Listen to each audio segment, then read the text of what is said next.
On April 21, 1 week after the U.S.-led airstrikes against Syria, Russian FM Lavrov said that Russia would sell S-300 anti-aircraft missiles to Syria unconditionally. Since Moscow denounced the recent U.S.-led missile strikes as an aggression against Syria and violated international law, selling S-300 missiles to Syria seems to be logical. As it is well known, the powerful weapon of S-300 has a range of up to 125 miles and the capability to track down and strike multiple targets simultaneously with lethal efficiency. It would mean a quantum leap in Syria's air defense capability and pose a strong challenge to any upcoming menace from airstrikes. Before U.S.-led airstrikes against Syria last week, Moscow had refrained from providing Damascus with such advanced S-300. Yet, now Russia openly rejects Western demands to halt such sales. As a matter of fact, Russia had made explicit warnings to shoot down U.S. missiles prior to the airstrikes and even to target the missile launchers. These threats are part of a wider Russian strategy aimed at showing the entire world, and the Middle East in particular, that Moscow stands by the Assad regime no matter what horrors it unleashes. Russia was supported widely by the world with an argument for the role of the United Nations and the field trip investigation of the alleged chemical weapons sites in Syria. Meanwhile, Russia was sure to demonstrate the extent and the efficiency of its deterrent capabilities, including S-300 missile system, which is regarded as the key to any nuclear power. Ironically, U.S.-led airstrike against Syria aimed to damage Assad's chemical weapons program and to deter the murderous regime in Damascus from unleashing alleged chemical weapons on its own people.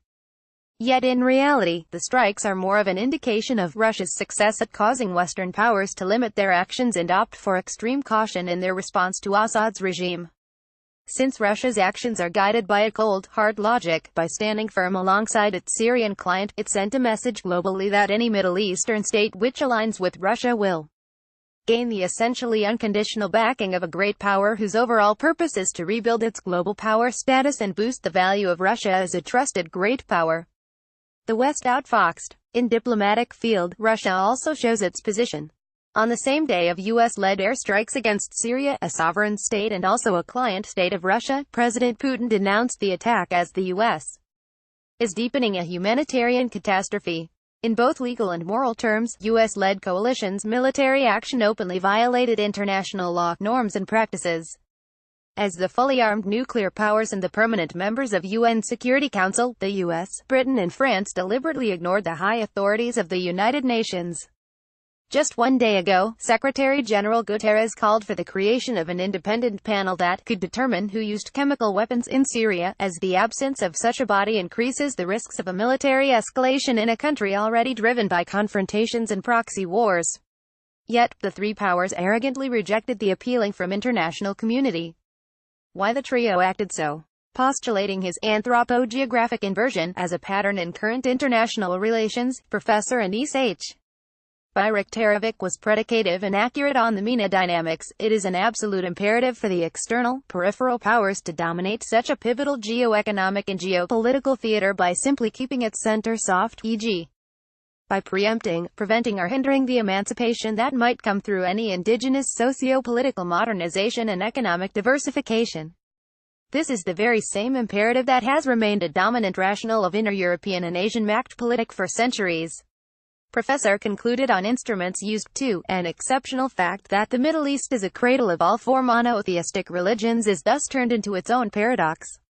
Fueled by severe socio-economic exclusions and exacerbated by exploitation of the Shia-Sunni and of Muslim-Jewish-Christian antagonism, political radicalization is surely one of the most convenient instruments of subtle control aimed at preserving local governing authorities predatory, alienated, unauthentic and weak, if not incapacitated. The winner takes it all, but who is standing small? In summary, Russia has appeared as a winner with dual identities. One is a defender of a small country worn by the 8-year civil war, other is a strong military power which has potentials to challenge the hegemony of the United States and its key allies. Although China did not openly align with Russia militarily, Beijing and Moscow once again ensured their consensus on the Syria crisis. First, Russia alongside China and many other states denounced the military strikes on Syria by the US, UK and France as a violation of the basic principle of prohibition of use of force in international law and run contrary to the UN Charter. Second, the use of force against Syria on the ground of punishing or retaliating against the use of chemical weapons does not conform to international law. In this case, we shall not forget the precedent of the Iraqi issue. That historical lesson should be learned because it is very irresponsible to launch military strikes on a sovereign state on the ground of presumption of guilt. Third, China and Russia are more convinced than ever before that they must deepen their strategic partnership of coordination in light of the latest U.S. National Security Report defined Beijing and Moscow as global competitors. Because of this, Russia, working with China, Iran and many other states, is definitely able to challenge the United States and its key allies globally.